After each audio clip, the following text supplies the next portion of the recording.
What is up sa inyo mga ma'am sir? It's your boy Sir Troy, and for today's video, nandito tayo ngayon sa Rusi Motorcycles Cabanatuan dito sa kanilang bodega. At ngayon, sisilipin natin itong kanilang Rusi Bolt DL125. So kung kayo ay naghahanap ng pang-araw-araw na service at ayaw nyo ng may clutch, gusto nyo mababang seat height at may matipid na fuel consumption, baka ito na si Rusi Bolt DL125 ang para sa inyo. So simulan natin ang video.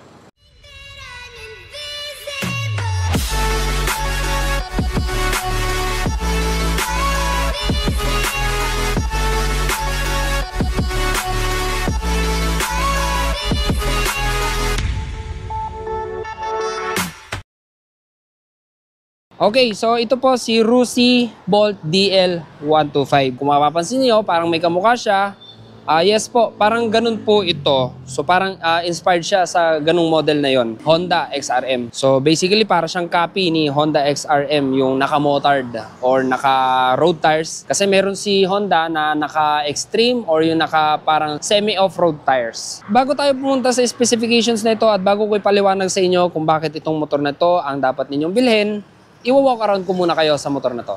Rusi Bolt DL125. So siya ay 125cc, air-cooled lang din. At umpisahan natin dito sa likuran. So sa kanyang tail, LED siya, brake light and turning signals. Wala siyang ilaw sa plate number, pero meron siyang reflectorized dito, added visibility pag nagra-ride kayo sa gabi.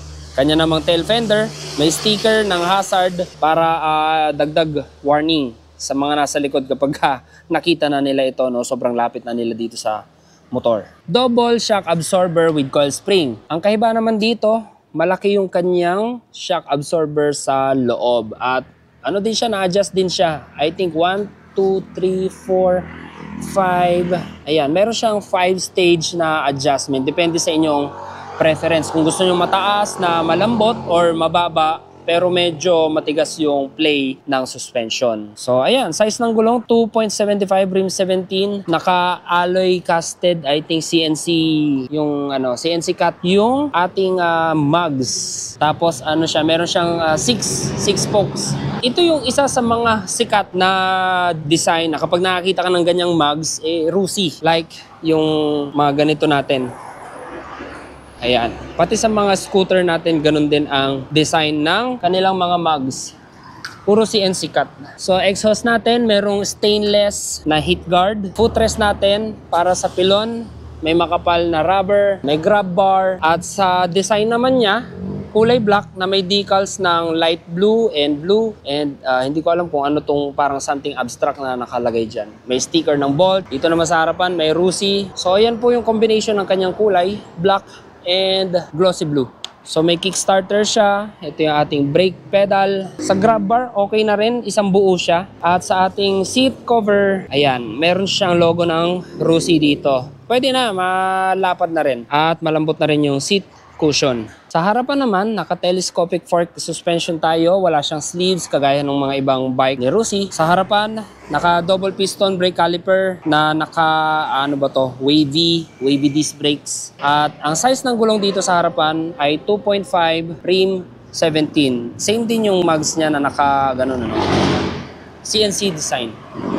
So, meron siyang engine cowl. At yung ating front fender, para siyang enduro inspired kasi sobrang taas niya dito, no? Para pag nag-play yung suspension dito sa harapan, hindi magbabanggaan itong dalawa.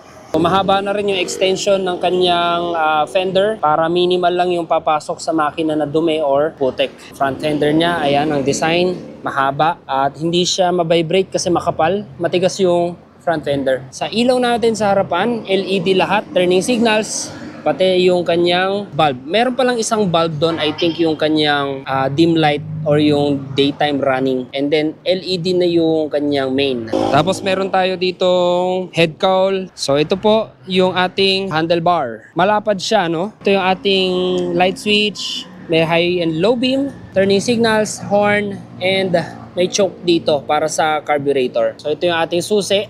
Maliit siya. Tapos yung ating display ay analog. Speedometer lang ang meron, wala siyang tachometer. So meron siyang total odometer doon. And the rest is puro light indicator. Analog din yung kanyang fuel gauge. Meron tayong high beam, neutral, left and right turning signals. So dito naman sa gilid, yung kanyang transmission pedal ay traditional. May harap at likod. May side stand at center stand. Ganon din yung ating foot peg at footrest. Makakapal yung mga goma. May chain guard at yung susian natin sa seat. So silipin natin yung kanyang underseat storage. Yon. So kanyang underseat storage, I think mga 3.5 or 4 liters. Pwede na ring maglaman dito ng mga importanteng gamit. Andito yung kanyang mga fuse switch. Ayan, and I think relay ito. So ito yung kanyang fuel tank.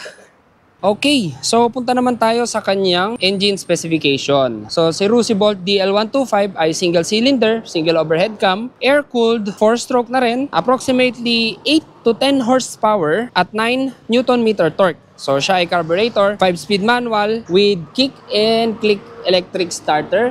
At para naman sa kanyang seat height, 770mm at meron siyang curb weight na 120 kilograms. So ground clearance niya 160mm.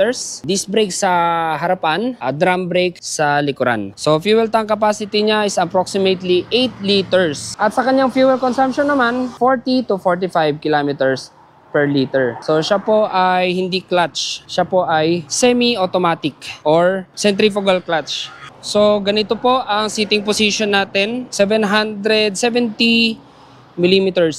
Upright position lang. At meron siyang curb weight na 120, I think. Sobrang gaan lang din at manageable. Sa kanyang malapad na handlebar naman, hindi siya mahirap iliko, malambot ang T-post. Tapos meron siyang maliit na slider dito sa bar end. So ayan po, parang medyo flat foot tayo ng kaunti. Although malapad kasi yung upuan, kaya nakabuka tayo ng kaunti. Almost flat foot na tayo, parehas na paa. So 770mm.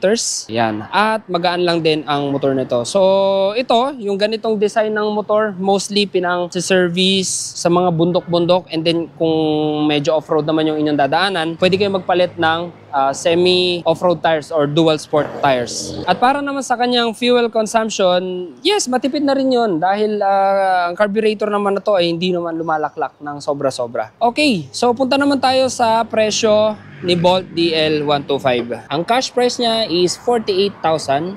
No down payment, straight monthly. At meron siyang monthly installment na 2,090 for 3 years. Less 3,000 rebates. At kung kayo naman ay mag-installment, ito naman ang requirements ni Rusi. 2 Xerox copy of valid ID, barangay clearance for motorcycle loan purpose, email address, Gmail address.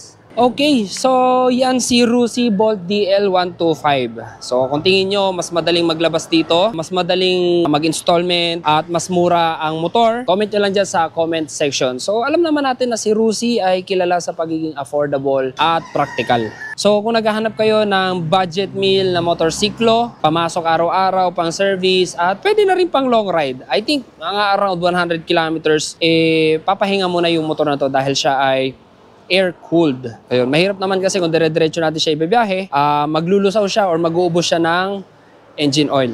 Okay, so kung nagustuhan niyo yung vlog natin, please like, comment, share, and subscribe, and hit the bell notification para updated kayo pag may bago tayong video. So ride safe, and see you on my next one.